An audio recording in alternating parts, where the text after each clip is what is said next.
তারপরে বিয়ের পর দিন বউ যখন পাশের বাড়ির ছেলের সঙ্গে পালাবে, তখন তো আপনারই দোষ হবে। ওমা,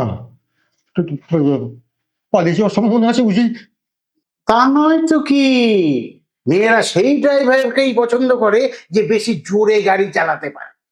বলছি প্রজাপতি, তাহলে কি কোনো ব্যবস্থা করা যায় না? ডিভোর্সই চলবে? ডিভোর্সি মানে ইউজড মাল? তো আপনাকে ফ্রেশ মাল কে দেবে মশাই? সাথে একটা বাচ্চাও আছে। বাবা, আবার বাচ্চাও আছে? হ্যাঁ, buy one get one free. Free free free, কোনো ঝামেলা নেই। যেহেতু ঘরপোড়া গরু, পাশের বাড়ির ছেলের সঙ্গে পালিয়ে যাওয়ারও কোনো ভয় নেই। আপনিও যখন খুশি তখন দেখতে পারবেন, হাত দিয়ে বল ছুঁয়ে খেলতেও পারবেন।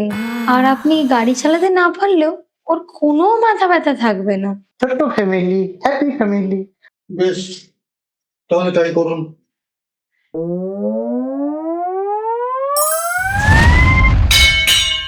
প্রজাপতি।